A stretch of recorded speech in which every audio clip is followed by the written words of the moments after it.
ಸರ್ಕಾರಿ ಕಾರ್ಯಕ್ರಮದ ವೇದಿಕೆಯಲ್ಲಿ ಸಂಸದ ಪಿಸಿ ಮೋಹನ್ ಶಾಸಕ ಪ್ರದೀಪ್ ಈಶ್ವರ್ ನಡುವೆ ಮಾತಿನ ಜಟಾಪಟಿಯಾಗಿತ್ತು. ದೊಡ್ಡ ಮಟ್ಟದ ಚರ್ಚೆಗೂ ಕೂಡ ಈ ವಿಚಾರ ಗ್ರಾಸವಾಗಿತ್ತು. ಇದೇ ವಿಚಾರಕ್ಕೆ ಸಂಬಂಧಪಟ್ಟಂತೆ ಪ್ರದೀಪ್ ಈಶ್ವರ್ ವಿರುದ್ಧ ಸಂಸದ ಪಿಸಿ ಮೋಹನ್ ಈಗ ಆಕ್ರೋಶವನ್ನು ಹೊರಹಾಕಿದ್ದಾರೆ. ಕಾಂಗ್ರೆಸ್ ಸರ್ಕಾರ ಪರ್ಮನೆಂಟ್ ಅಲ್ಲ ಅಂತ ಹೇಳಿದ್ದಾರೆ. 12 ವರ್ಷ ಆದ ಮೇಲೆ ಬಿಜೆಪಿ ಅಧಿಕಾರಕ್ಕೆ ಬಂದೇ ಬರುತ್ತೆ. ಪ್ರದೀಪ್ ಈಶ್ವರ್ ತಮ್ಮ ವರ್ತನೆಯನ್ನು ಸರಿಪಡಿಸಿಕೊಳ್ಳಬೇಕು ಅಂತ ಸಂಸದರು ಹೇಳಿದ್ದಾರೆ.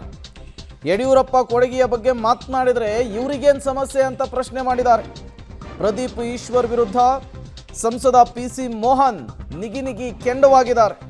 ಪ್ರಚಾರದ ಗೀಳಿದ್ರೆ ಹಾಸ್ಯ ಕಾರ್ಯಕ್ರಮಕ್ಕೆ ಹೋಗಿ ಅಂಥೇಳಿ ತಿವಿಯುವ ಕೆಲಸವನ್ನು ಕೂಡ ಬಿಜೆಪಿಯ ಸಂಸದ ಪಿಸಿ ಮೋಹನ್ ಮಾಡಿರುವಂಥದ್ದು. ನಿನ್ನೆ ಕೈವಾರ ತಾತಯ್ಯ ಜಯಂತಿಯ ಕಾರ್ಯಕ್ರಮ ಇತ್ತು. ಅಲ್ಲಿ ಪ್ರದೀಪ್ ಈಶ್ವರ್ ಅವರು ಬಿಜೆಪಿ ಪರವಾಗಿ ಕಾರ್ಯಕರ್ತರು ಜೈಕಾರ ಹಾಕ್ತಿದ್ದಾರೆ ಅಂತ ಹೇಳಿ ಗುಡುಗು ಬಿಟ್ಟಿದ್ರು. ಅದೇ ವಿಚಾರಕ್ಕೆ ಸಂಬಂಧಪಟ್ಟಂತೆ ಇವತ್ತು ಪಿಸಿ ಮೋಹನ್ ಕೂಡ ಮಾತನಾಡಿದ್ದಾರೆ. ಕಾಂಗ್ರೆಸ್ ಗೌರ್ಮೆಂಟ್ ಇರೋದು ಇದು. ಬಿಜೆಪಿ ಗುಣಗಾನ ಮಾಡೋದು ಬಾಯಿ ಮುಚ್ಚಬೇಕಿಲ್ಲ. Are you making its BJP programme? ಬಾಯಿ ಮುಚ್ಕೊಂಡು ಕುತ್ಕೋಬೇಕು. ಸಿದ್ದರಾಮಯ್ಯ ಸರ್ಕಾರ ಇರೋದು ಸ್ಟೇಟ್ ಅಲ್ಲಿ, ನಿಮ್ಮ ಅಪ್ಪನ ಸರ್ಕಾರ ಅಲ್ಲ. ಇದು ಸಿದ್ದರಾಮಯ್ಯ ಪ್ರೋಗ್ರಾಮ್, ನಿಮ್ಮ ಅಪ್ಪನ ಪ್ರೋಗ್ರಾಮ್ ಅಲ್ಲ. ಕುತ್ಕೋಬೇಕು ಸುಮ್ಮನೆ. ಸಿದ್ದರಾಮಯ್ಯ ಸರ್ಕಾರ ನಡೀತಾ ಇರೋದಿಲ್ಲಿ. ಕಾಂಗ್ರೆಸ್ ಗೌರ್ಮೆಂಟ್ ಇರೋದು ಇದು. ಬಿಜೆಪಿ ಗುಣಗಾನ ಮಾಡೋದು ಬಾಯಿ ಮುಚ್ಚಬೇಕಿಲ್ಲ. Are you making its BJP programme? ಬಾಯಿ ಮುಚ್ಕೊಂಡು ಕುತ್ಕೋಬೇಕು. ಸಿದ್ದರಾಮಯ್ಯ ಸರ್ಕಾರ ಇರೋದು ಸ್ಟೇಟ್ ಅಲ್ಲಿ, ನಿಮ್ಮ ಅಪ್ಪನ ಸರ್ಕಾರ ಅಲ್ಲ. ಇದು ಸಿದ್ದರಾಮಯ್ಯ ಪ್ರೋಗ್ರಾಮ್, ನಿಮ್ಮ ಅಪ್ಪನ ಪ್ರೋಗ್ರಾಮ್ ಅಲ್ಲ. ಕುತ್ಕೋಬೇಕು ಸುಮ್ಮನೆ. ಸಿದ್ದರಾಮಯ್ಯ ಸರ್ಕಾರ ನಡೀತಾ ಇರೋದಿಲ್ಲಿ. ಬಟ್ ನೀವು ಕೂತ್ಕೊಂಡು ಇಲ್ಲಿ ಸಿದ್ದರಾಮಯ್ಯದು ಪ್ರೋಗ್ರಾಮ್ ಇದು ಅಂದ್ರೆ ನಾನು ಬಿಜೆಪಿ ಸಂಸದ ಇಲ್ಲಿ ಇರ್ಬೇಕಾ ಬೇಡವಾ? ಪ್ರದೀಪ್ ಈಶ್ವರ್ ಅವರೇ, ಒಂದು ನಿಮಿಷ, ನಿಮ್ಗೆ ಉತ್ಸಾಹ ಇದೆ ಇಲ್ಲದೆ, ಬಟ್ ನೀವು ಕೂತ್ಕೊಂಡು ಇಲ್ಲಿ ಸಿದ್ದರಾಮಯ್ಯದು ಪ್ರೋಗ್ರಾಮ್ ಇದು ಅಂದ್ರೆ ನಾನು ಬಿಜೆಪಿ ಸಂಸದ ಇಲ್ಲಿ ಇರ್ಬೇಕಾ ಬೇಡವಾ? ಪ್ರದೀಪ್ ಈಶ್ವರ್ ಅವರೇ, ಒಂದು ನಿಮಿಷ, ನಿಮ್ಗೆ ಉತ್ಸಾಹ ಇದೆ ಇಲ್ಲದೆ, ಬಟ್ ನೀವು ಕೂತ್ಕೊಂಡು ಇಲ್ಲಿ ಸಿದ್ದರಾಮಯ್ಯದು ಪ್ರೋಗ್ರಾಮ್ ಇದು ಅಂದ್ರೆ ನಾನು ಬಿಜೆಪಿ ಸಂಸದ ಇಲ್ಲಿ ಇರ್ಬೇಕಾ ಬೇಡವಾ? ನಿನ್ನೆ ಕೈವಾರ ತಾತಯ್ಯ ಜಯಂತಿಯ ಕಾರ್ಯಕ್ರಮದಲ್ಲಾದಂತಹ ಜಟಾಪಟಿ ಇದು. ಒಂದು ಕಡೆ ಬಿಜೆಪಿ ಸಂಸದರು, ಮತ್ತೊಂದು ಕಡೆ ಕಾಂಗ್ರೆಸ್ನ ಶಾಸಕರು, ಇಬ್ಬರ ನಡುವೆ ಮಾತಿನ ಚಕಮಕಿ ಆಗಿದೆ. ಸರ್ಕಾರಿ ಕಾರ್ಯಕ್ರಮದಲ್ಲಿ ರಾಜಕೀಯ ವಿಚಾರಕ್ಕೆ ಸಂಬಂಧಪಟ್ಟಂತಾದಂತಹ ಜಟಾಪಟಿ. ಇವತ್ತು ಅದಕ್ಕೆ ಪಿಸಿ ಮೋಹನ್ ಮಾತನಾಡಿದ್ದಾರೆ.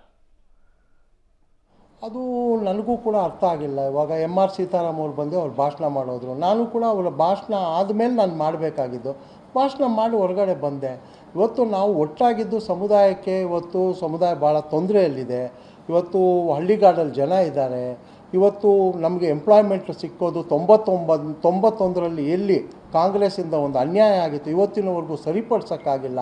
ಇದರಿಂದ ಜನರು ಬಹಳಷ್ಟು ತೊಂದರೆಯಲ್ಲಿದ್ದಾರೆ. ಅದನ್ನು ಸರಿಪಡಿಸಲಿಕ್ಕೆ ನಾವು ಓಡಾಡ್ತಾ ಇದ್ದೀವಿ ಹೊರತು ಈ ಥರ ಬಹಿರಂಗವಾಗಿ ಮಾತಾಡೋವಂಥದ್ರಿಂದ ಏನೂ ಪ್ರಯೋಜನ ಇಲ್ಲ. ಅವರು ಮೊದಲನೇ ಬಾರಿ ಶಾಸಕರಾಗಿದ್ದಾರೆ. ನಾನು ಅವ್ರಿಗೆ ಹೇಳೋವಂಥದ್ದು, ಈಗ ಸಮುದಾಯಕ್ಕೆ ಏನು ಬರಬೇಕು ಅದನ್ನು ನೀವು ಇವಾಗ ನಾವು ಮಾಡಿರೋವಂಥದ್ದು ಅಭಿವೃದ್ಧಿ ಮಂಡಳಿ ಏನಿದೆಯಲ್ಲ, ಅದಕ್ಕೆ ಒಂದು 300 ಕೋಟಿ ಕೊಡಿಸಿ ಒಂದು ಅಧ್ಯಕ್ಷನನ್ನು ಮಾಡಿ, ಅದ್ರ ಜೊತೆಗೆ ಸಂಶೋಧನಾ ಕೇಂದ್ರಕ್ಕೆ ಒಂದು 5-10 ಕೋಟಿ ಡೆಪಾಸಿಟ್ ಇಡಿಸಿ ಅದನ್ನೊಂದು ಸಂಶೋಧನೆ ಮಾಡಿಸಿ ಅಂತ ಕೂಡ ನಾನು, ಯಾಕೆಂದರೆ ಕಾಂಗ್ರೆಸ್ಸಿಂದ ಆಗಿರೋ ಅನ್ಯಾಯ ಬಹಳ ಆಗಿದೆ ಈ ಸಮುದಾಯಕ್ಕೆ. ಅದು ಅವ್ರ ಸಂಸ್ಕಾರ. ನಾನು ಏನು ಹೇಳೋಕ್ಕಾಗತ್ತೆ ಹೇಳಿ? ಅವ್ರಿಗೆ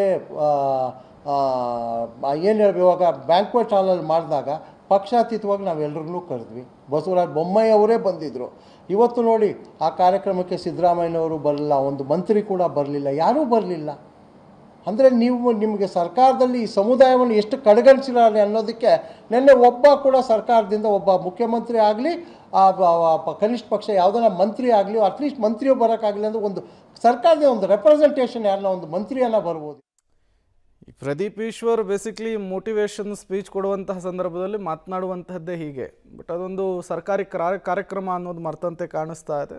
ಜೊತೆಗೆ ಮೊದಲ ಬಾರಿ ಶಾಸಕರಾಗಿರುವಂಥದ್ದು ಅವರು ಈ ರೀತಿ ಅಗ್ರೆಸಿವ್ ಆಗಿ ಮಾತನಾಡಿರೋದ್ರಿಂದ ಅದನ್ನು ಖಂಡಿಸುವಂತಹ ಕೆಲಸವನ್ನು ಪಿಸಿ ಮೋಹನ್ ಅವರು ಮಾಡಿದ್ದಾರೆ.